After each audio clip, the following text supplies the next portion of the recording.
சிமாட்ஸ் பல்கலைக்கழகம் வழங்கும் தினம் ஒரு திருக்குறள் நிகழ்ச்சியின் வாயிலாக உங்கள் அனைவரையும் சந்திப்பதில் பெருமகிழ்ச்சி அடைகின்றேன். இன்றைய திருக்குறள் அதிகாரம் வான் சிறப்பு. குறள் எண் 10. நீரின்றி அமையாது உலகெனின் யார் யாருக்கும் வானின்று அமையாது ஒழுக்கு. இந்த உலகம் இயங்க வேண்டுமானால் நீர் வேண்டும். அந்த நீருக்கு காரணமாக இருக்கக்கூடிய மழை இருந்தால்தான் உலகத்தில் உள்ள மக்கள் மகிழ்ச்சியாக வாழ்ந்து அறச்செயல்கள் செய்வார்கள். இதுதான் இந்த குறளின் பொருளாக அமைகிறது. இந்த குறளுக்கான கதையை பார்க்கலாமா? ஒரு அழகான கிராமம். அந்த கிராமத்தில் மக்கள் மகிழ்ச்சியாக வாழ்ந்து வருகிறார்கள். நல்ல நீர்வளம், நிலவளம், அற்புதமான செல்வ செழிப்பான மக்கள். அவர்கள் அனைவரும் தங்களுக்கு இருக்கின்ற செல்வத்தை கொண்டு பிறருக்கு வாரி வழங்கி அறச்செயல்களை நிரம்ப செய்து வருகிறார்கள். ஆகவே மகிழ்ச்சியாக இருக்கிறார்கள்.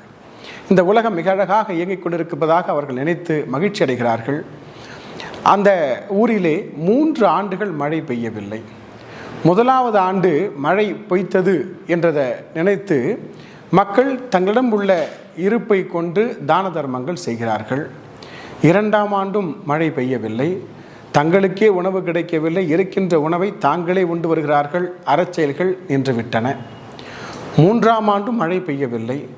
தண்ணீருக்கு மிகவும் பஞ்சம், உணவுக்கு பஞ்சம். இருக்கின்றதை வைத்து தான் மட்டுமே சாப்பிட்டு கொண்டிருக்கிறார்கள். குடம் நீருக்கு கூட சண்டையிடுகிறார்கள். இப்படியாக அந்த ஊர் மிகவும் கொடுமையாக மோசமாக இருக்கிறது. அந்த ஊரில் உள்ள பெரியவர் இதை பார்த்து சொல்லுகின்றார், பாருங்கள், நீர் இல்லை என்றால் இயல்பு வாழ்க்கை இல்லை. அந்த நீருக்கு காரணமான மழை இல்லை என்றால் இந்த அறச்செயல்களே நிகழவில்லை.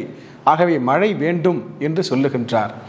இந்த குறள் வாயிலாக நாம் தெரிந்து கொள்வது என்னவென்றால், நீரின்றி அமையாது உலகு எனின் யார் யாருக்கும் வானின்று அமையாது ஒழுக்கு என்பதே ஆகும். மீண்டும் அடுத்த குறளின் வாயிலாக சந்திக்கிறேன். நன்றி, வணக்கம்.